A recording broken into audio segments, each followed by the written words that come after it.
안녕하세요. 저는 대한민국 세종시 초등학교에서 근무하고 있는 교사 배훈입니다. 여러분들은 삽목을 두어 본 적이 있나요? 삽목은 가로나 세로, 대각선 방향으로 한 줄을 먼저 만드는 사람이 승리하는 게임입니다. AI 알파고가 바둑 경기에서 승리를 했듯이 삽목 경기에서 이기기 위한 효과적인 알고리즘을 작성하여 짝과 삽목 대결을 펼쳐보는 시간을 갖도록 하겠습니다. 오늘 수업의 전체적인 흐름입니다. 첫 번째, 삽목 게임을 소개하는 단계로 빙고와 오목을 함께 비교하며 설명하겠습니다. 두 번째, 알고리즘을 작성하는 방법을 안내하고 예시 알고리즘을 함께 분석하며 알고리즘이 목적하는 바를 파악하도록 하겠습니다. 세 번째, 삽목 경기를 위한 알고리즘을 작성해보고 경기에서 승리하기 위한 전략을 세워보도록 하겠습니다. 먼저 삽목 알고리즘을 알기 전 오목 게임에 대해 알아보겠습니다. 오목은 바둑판의 흑백의 돌을 서로 번갈아 두며 5개의 알을 나란히 먼저 둔 사람이 이기는 놀이입니다. 바둑에 비해 배우기 쉽고 놀이 시간도 비교적 짧아 여가를 즐기기 위한 한국의 전통 놀이입니다. 5개가 나란히 두면 이긴다고 해서 오목이라고 불리는데 바둑판과 바둑알을 이용하기 때문에 바둑을 배우기 전에 바둑에 익숙해지기 위해 간단히 놀기도 합니다. 전국적으로 행해지는 놀이이며 시간과 장소에 구애되지 않기 때문에 남녀노소 누구나 즐길 수 있는 놀이기도 합니다. 규칙은 간단합니다. 첫째, 바둑판과 바둑알이 있으면 할 수 있는데 2명이 참여합니다.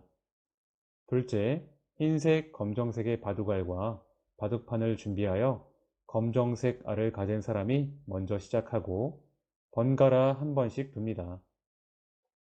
셋째, 알은 바둑과 같은 방법으로 선의 교차점 위에 놓고 첫 점은 판의 한가운데 두는 것이 일반적인 방법입니다.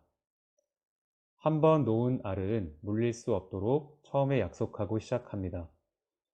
넷째, 알의 수와 시간에는 제한이 없고 먼저 자기의 알 5개를 가로나 세로, 대각선 중 어느 한 방향으로 연이어 놓은 사람이 이기게 됩니다.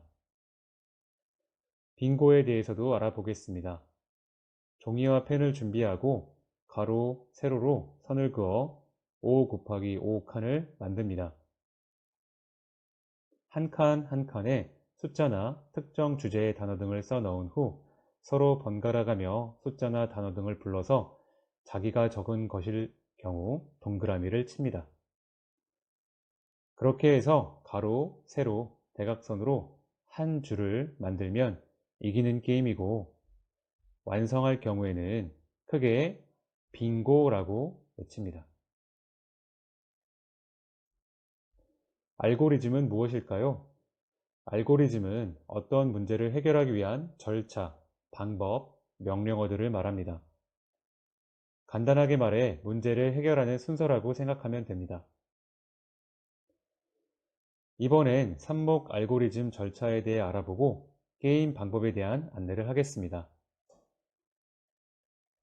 삽목 알고리즘은 좀 전에 설명한 오목과 빙고, 알고리즘이 융합된 놀이라고 할 수 있습니다.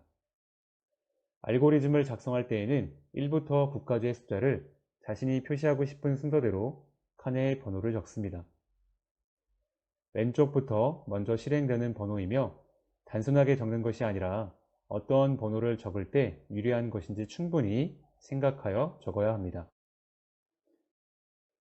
3 곱하기 3칸에 서로 번갈아 가며 숫자를 부르고 각각 O 또는 X 표시를 합니다. 가로, 세로, 대각선 중 하나라도 한 줄을 먼저 만드는 사람이 승리를 합니다.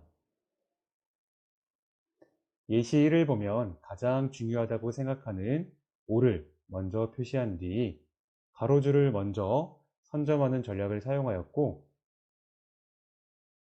예시 2번에서는 먼저 가장자리를 이용해 방어를 한 뒤 나중에 공격하는 전략을 사용했습니다.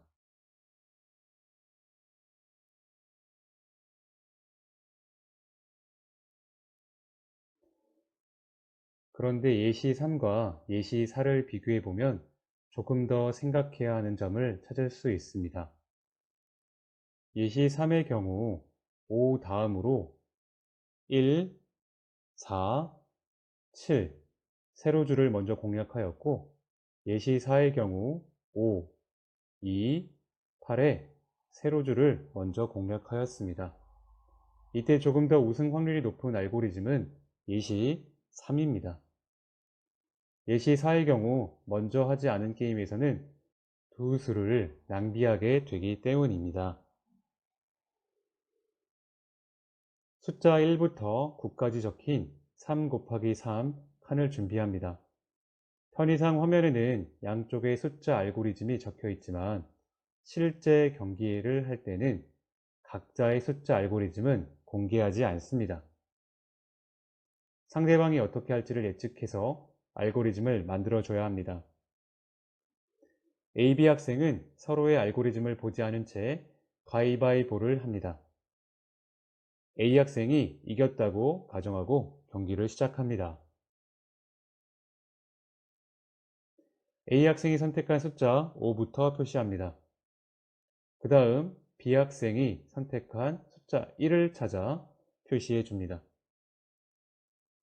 서로 다른 기호나 색연필을 사용한다면 구분하기가 더 편합니다. A 학생이 만든 알고리즘엔 다음 숫자가 1이지만 이미 B 학생이 숫자 1 공간을 차지하고 있기 때문에 A 학생은 그 다음 숫자인 2를 표시합니다. 이어 B 학생은 그 다음 숫자 3을 표시해 줍니다.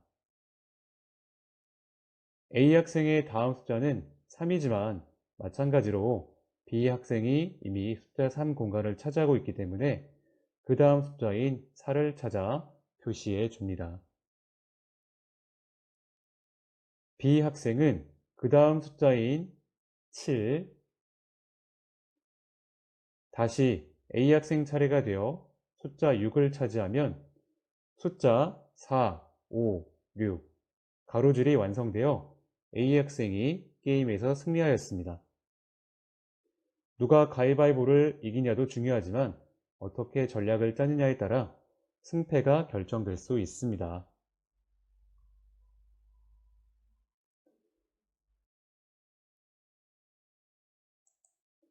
게임 룰을 변형할 수 있습니다. 변형된 게임 룰은 상대방이 이미 차지한 공간이라도 자기 차례에 숫자 칸을 빼앗아 올 수 있습니다. 이번에도 A 학생이 가위바위보에서 이겼다고 가정하고 경기를 진행합니다. A 학생이 선택한 숫자 5부터 표기를 하고, 이어 B 학생이 숫자 1 칸을 차지합니다. A 학생의 다음 숫자는 1입니다. 상대방이 이미 차지하고 있던 숫자 1 칸을 빼앗아 올 수 있습니다.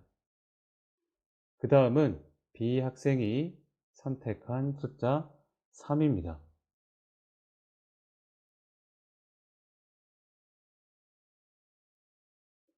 A 학생이 선택한 숫자 2, B 학생이 선택한 숫자 7칸도 차례대로 차지한 후 A 학생의 그 다음 숫자는 3, B 학생이 이미 차지한 공간이지만 마찬가지로 빼앗아 올 수 있습니다. 이번에도 A 학생이 경기에서 승리하였습니다.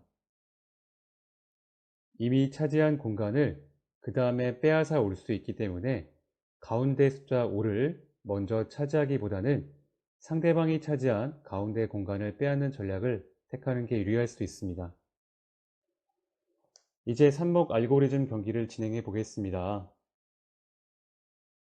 먼저 필요한 준비물은 경기에 참여할 상대자, 연필, 그리고 종이입니다. 색깔이 다른 색연필이 있다면 구분이 더 잘 될 수 있습니다. 삽목 게임을 위한 알고리즘을 작성하고 작성된 알고리즘을 적용하여 삽목 경기를 진행합니다. 학습자들이 지나치게 삽목 게임에만 몰두하여 수업 본연의 목적을 잃지 않도록 유의해야 합니다. 삽목 알고리즘 경기에서 승리하기 위해서는 첫째, 대결 상대에 따라 본인만의 전략을 계획하고, 둘째, 경기에서 승리하기 위한 확률을 높이기 위해 알고리즘을 작성하도록 합니다. 셋째, 경기가 시작된 후 이미 선택한 알고리즘을 수정하지 않도록 지도합니다. 이상 삽목 알고리즘에 대한 소개를 마치도록 하겠습니다. 감사합니다.